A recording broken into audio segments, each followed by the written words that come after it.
सर्वांना नमस्कार.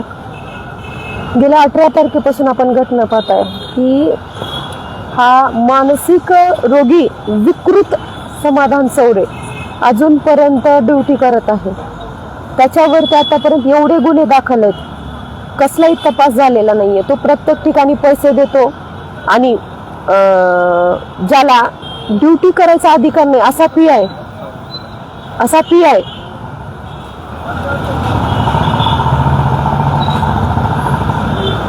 त्याचं प्रमोशन केलं जाते. याला काय म्हणायचं?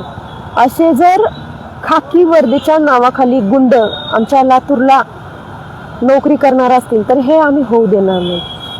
मी सर्वांना आवाहन केलं होतं लातूरकरांना की कोणी कोणत्या पक्षाचं आहे, कुठल्या संघटनेचं आहे किंवा समाजसेवक आहे, हे सगळं सोडून आपसातले मतभेद सोडून आज लातूरकरांचा प्रश्न आहे. एवढ्या शांत संयमी लातूरला जर या नालायक माणसाने, शिक्षणाचं माहेरघर म्हटलं जातं त्या लातूरला, ज्याला आई जगदंबा गोलाईसारखी औद्योगिक वसाहत लागली, त्या लातूरला हा व्यक्ती व्यापारी, महिला आणि विद्यार्थ्यांवर खोटे गुन्हे फाडतोय.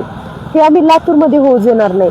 मला माहिती आहे, मी सगळ्या माझ्या भावांना सांगते की बाबा आपल्या सगळ्याला एकत्रित यायचं. आज नाही उद्या सर्व पक्षाचे, सर्व संघटनेचे लोक इथे येतीलच. आणि याच्यामध्ये जर माझ्या जीवाला काही बरं वाईट झालं तर याला जिम्मेदार सर्वस्वी हा नालायक समाधान चौरे आहे. कारण पहिल्या महिलेच्या, गर्भवती महिलेच्या पोटात लाथ घातली होती तेव्हा तिचा गर्भपात झालेला. ती बिचारी गरीब होती म्हणून गप्प बसली, पण मी बसणार नाही. अन्यायाविरुद्ध वाचा फोडणार आणि मी या सिस्टीम सोबत लढतीये. मला माहिती आहे हे मला खूप त्रास देणार आहेत, पण या सगळ्या गोष्टीची मनस्थिती मी आज केलेली आहे. माझ्या शेवटच्या श्वासापर्यंत माझी लढाई ठाम आहे. आणि जर मला काही झालंच त्याला जिम्मेदार SP अमोल तांबे साहेब, DSP साहेब आणि हा नालायक समाधान चौरे हाच असेल.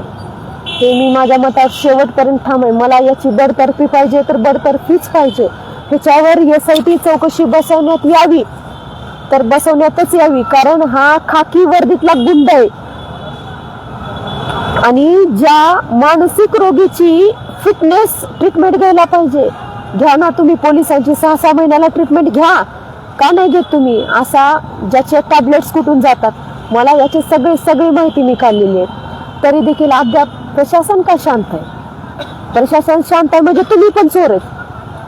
त्याच्यामुळं याची दखल घेतलीच गेली पाहिजे. कारण या गुंडाला मी तिथे ड्युटी नाही करू देणार. मी जरी उपोषण उठले की घेऊन उठले आणि तो जर ड्युटी करत असेल तर आम्ही सर्व जनता कायदा हातात घेऊ आणि त्याला पोलीस स्टेशनच्या बाहेर काढू. भले मग आमच्यावर किती यांनी खोटे गुन्हे दाखल केले तर याची आम्हाला काहीच समा नाहीये. आम्ही सर्वजणांनी ठरवलं लातूरकरांनी की आमच्या लातूरला असा PI आम्ही काम करू देणार नाही.